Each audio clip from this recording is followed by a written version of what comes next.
They say no one truly escapes what they do to others. But for King Obiora, who stole the lives of children, it was a curse that would never end. Long ago in the heart of Africa, there was a king named Obiora. He ruled over a vast kingdom filled with trees, wild river, and children who filled the air with their laughter. But the sound of joy, so pure and innocent, was something that this king could not bear. It filled him with anger, with envy, and with deep hatred. His power was his life, and the children's laughter, their vitality, was something he desperately wanted. He envied the children. He wanted their life. The king feared growing old and weak. He feared that his strength would fade as the years passed. So he sought for a way to keep his power forever. In the dead of the night, he went to the witch doctor Eze, who lived far in the forest, a man feared by all. Rumor had it that Eze spoke to spirits, called upon ancient magic, and made the impossible possible. "I want to live forever," the king demanded. "I want to remain strong and powerful. Tell me what I need to do." Eze, with eyes that glowed like fire, whispered a dark secret. "The children's laughter," he said, "is what keeps the world alive. Their joy, their spirit is pure energy. If you take it from them, you will grow stronger. If you steal their life force, you will never grow old. But once you begin, you can never stop. The price will be heavy." King Obiora, with greed filling his mind, agreed to the ritual. Every full moon, he will bring a child to Eze, and their energy will be transferred to him, making him strong. But it was not just any child. Only the innocent, pure, and joyful ones would do. The king hated their laughter, so full of life. He began to plan. The next month, he tricked a young boy, Ekene, into following him into the forest, promising him a gift if he would come. Ekene, trusting the king, followed without suspicion. The boy was tied to the altar, and the moon cleared the way. Eze began his enchantment. With each word, Ekene's life drained away, his spirit leaving his body and entering the king.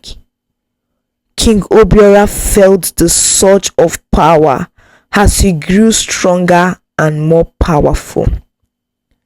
But as the boy's body crumbled to the ground, the king felt something inside him, a growing emptiness. He brushed the feeling away, ignoring the pain in his heart. Each time the king took a child there, their bodies were left lifeless, their joy and laughter stolen. The village began to change.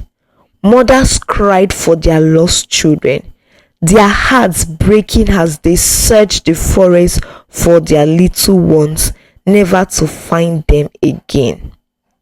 Fathers grew angry, but no one dared to challenge the king. They feared his power, and their children were too afraid to speak of what they had seen. But this one little girl, a brave one named Ifoma, she loved to play, collecting flowers and stones, but she also loved to listen. She noticed that every full moon, The king will leave the palace with a child only to return alone. She became suspicious and spoke to her grandmother about it. "Grandma, I always see the king walking into the forest with a little child. Why? But he doesn't come back alone." The grandma, being old and wise, understood what was going on and gave her a stern warning.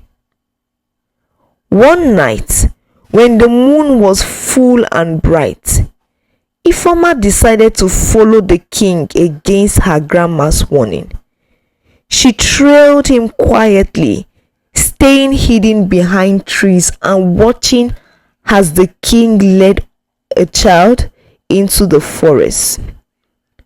She saw the dark ritual unfold, the king's greed and hunger for power, and the lifeless bodies of the children who were once filled with life. Fear filled her heart and gripped her chest, but instead of running, Ifeoma made a choice. She ran back to the village, determined to stop the king and to warn everyone.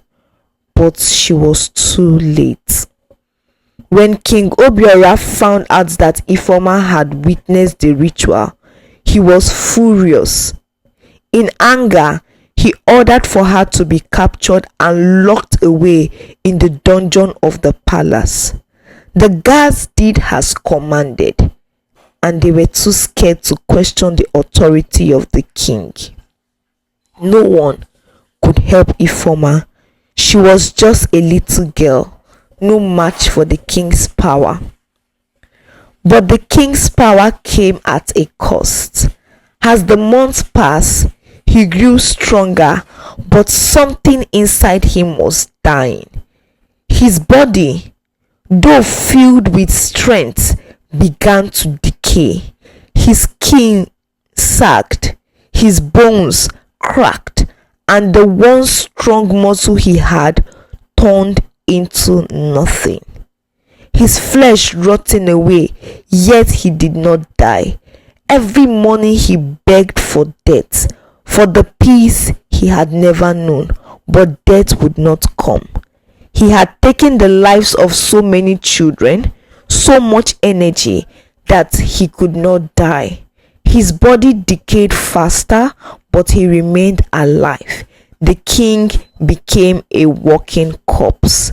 The village was filled with the smell of death, and the air was thick with sorrow.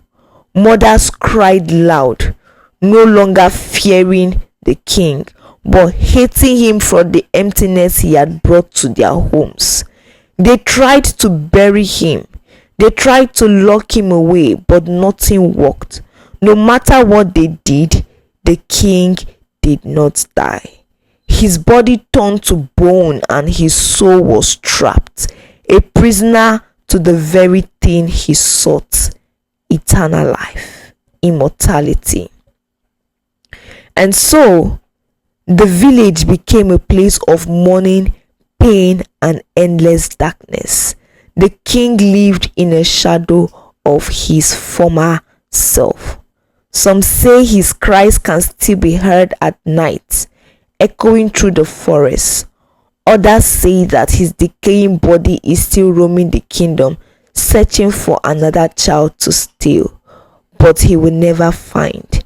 The spirits of the children he killed are always near, never allowing him peace. And so the question remains, what is worse than death? King Obiora, who lived without end, his greatest punishment was never knowing peace, never knowing the joy he had stolen from so many innocent souls.